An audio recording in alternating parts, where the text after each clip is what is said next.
La plupart des gens connaissent des anges à travers les films, les livres ou les peintures, mais ce que la Bible révèle sur ces êtres va bien au-delà de l'imagination populaire.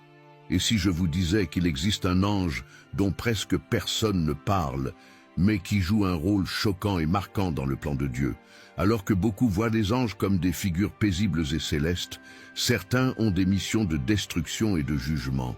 Êtes-vous prêts pour cette révélation ? Depuis les temps anciens, les anges jouent un rôle fondamental dans le plan de Dieu. La Bible mentionne 4 anges par leur nom: Lucifer, le chérubin, Michel, Gabriel et un autre ange mystérieux que peu connaissent, mais qui est caché dans les pages de la Bible. Chacun d'eux a une fonction distincte dans la guerre spirituelle entre le bien et le mal. Ces êtres célestes ne sont pas des esprits de personnes décédées, comme certains le croient, mais des créatures puissantes créées par Dieu pour accomplir sa volonté. Colossiens 1, 16. En plus des anges nommés, il existe différentes hiérarchies angéliques, comme les séraphins, qui louent sans cesse la sainteté de Dieu, Ésaïe 6, 2, et les chérubins, qui gardent la gloire du Seigneur, Psaume 81. Les anges apparaissent à plusieurs moments de l'histoire biblique, en tant que messagers, protecteurs et exécuteurs des jugements divins. Lorsqu'Abraham a été visité par des anges sous forme humaine, il a reçu la confirmation de la promesse d'un fils et l'avertissement de la destruction imminente de Sodome et Gomorrhe. Genèse 18. Dans l'Exode, un ange a guidé les Israélites à travers le désert, démontrant l'action constante de ces êtres dans la protection du peuple de Dieu. Exode 23, 20. Ils étaient également présents lors de la résurrection de Jésus, annonçant aux femmes au tombeau qu'il était ressuscité. Matthieu 28, 5, 6.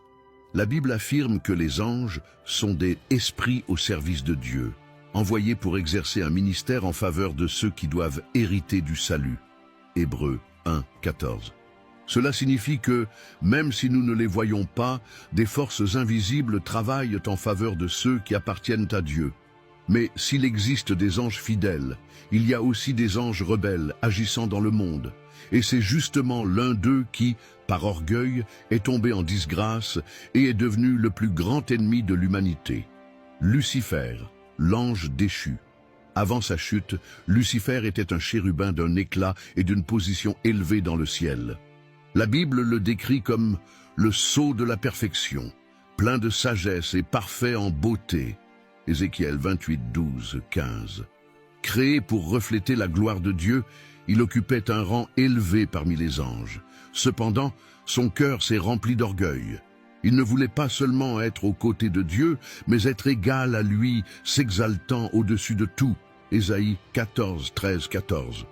Ce désir maléfique a été le déclencheur de sa ruine.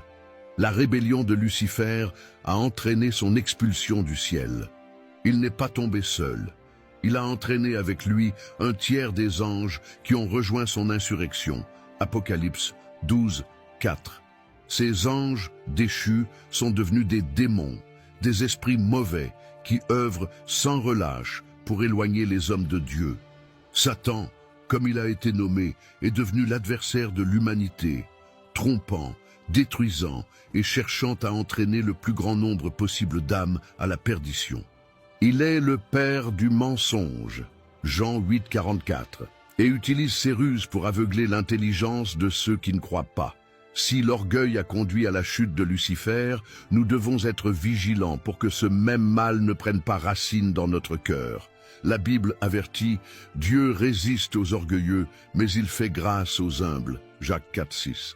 Il n'y a pas de place pour l'orgueil devant le Créateur. Celui qui veut rester ferme dans la foi doit reconnaître sa dépendance totale envers Dieu. Et dans la grande bataille spirituelle qui se déroule, il y a un ange spécifique que Dieu a désigné pour mener les armées célestes contre les forces des ténèbres. Michel, l'archange guerrier. Michel est le chef des armées célestes et le grand guerrier de Dieu contre les forces des ténèbres. Il apparaît dans la Bible lors de combats spirituels intenses, comme dans Apocalypse 12, 7, 9, où il combat Satan et ses démons, les expulsant du ciel. Dans Daniel 10, 13, il est décrit comme celui qui aide à vaincre la résistance du prince de Perse, un esprit maléfique qui tentait d'empêcher le message divin de parvenir au prophète Daniel. Son nom signifie « qui est comme Dieu », reflétant ainsi sa fidélité inébranlable au Créateur. En plus d'être un guerrier, Michel est aussi le protecteur du peuple de Dieu. Dans Daniel 12:1, il est écrit qu'il se lèvera pour défendre les enfants d'Israël dans les derniers jours, indiquant que son rôle s'étendra jusqu'à la fin des temps. Il est mentionné comme un archange, un titre de grande autorité dans le royaume spirituel. Jude 1:9 rapporte un épisode où Michel disputa avec Satan au sujet du corps de Moïse, montrant que même dans les dimensions invisibles, des batailles sont livrées pour accomplir le dessein de Dieu. Si même Michel, un puissant archange, dépend de la force de Dieu pour remporter les batailles spirituelles, combien plus devons-nous le faire? La Bible nous exhorte à revêtir toute l'armure de Dieu pour résister aux ruses du diable. Éphésiens 6:11. Aucun de nous ne peut vaincre par sa propre force, mais seulement par la foi en Jésus. Si nous sommes aux côtés de Dieu, nous pouvons être sûrs que ses armées célestes combattent pour nous. Mais Michel n'est pas le seul ange ayant une mission spéciale dans l'histoire de l'humanité. Il y en a un autre qui porte des messages directement du trône divin. Gabriel, le messager divin.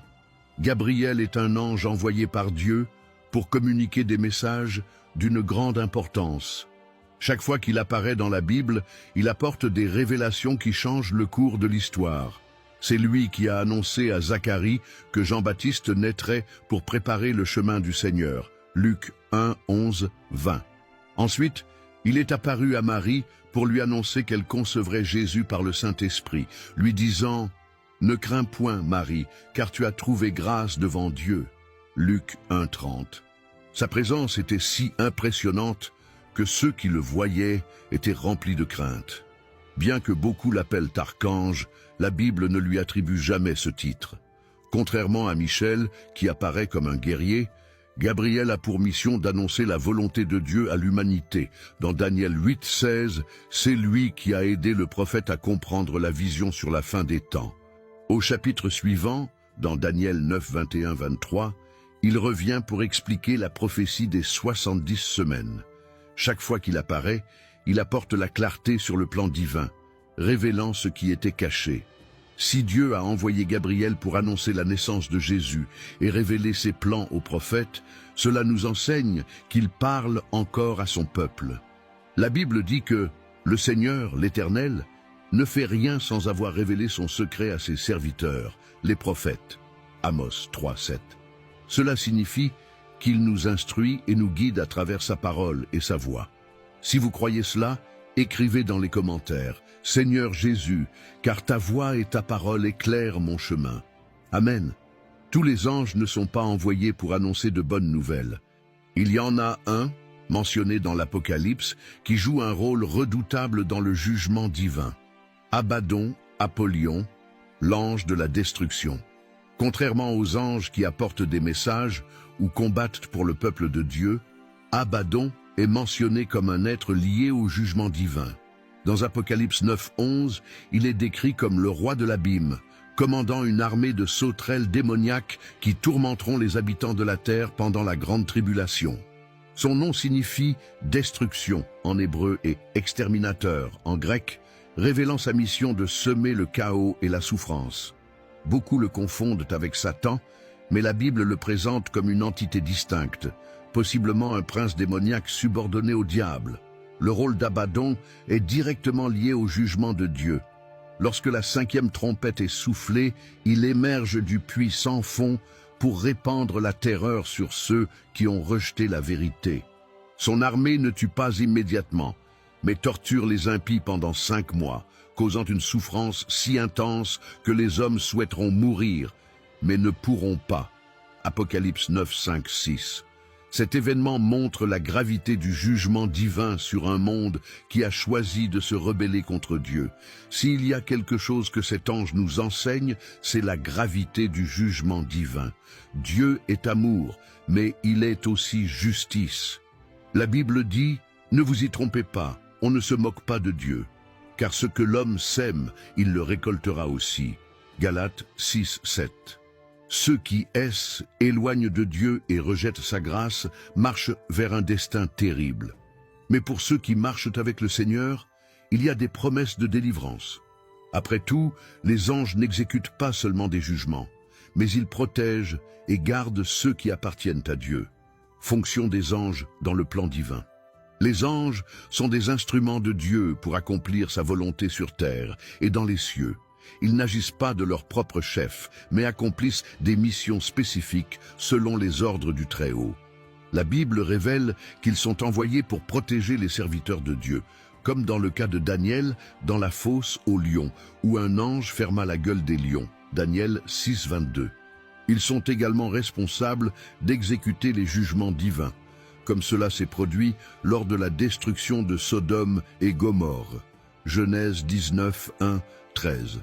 Leur action sert à délivrer les justes et à punir les impies.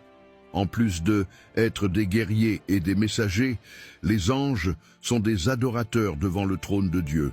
Dans Ésaïe 6, 3, les séraphins crient sans cesse « Saint, Saint, Saint est le Seigneur des armées, toute la terre est pleine de sa gloire ».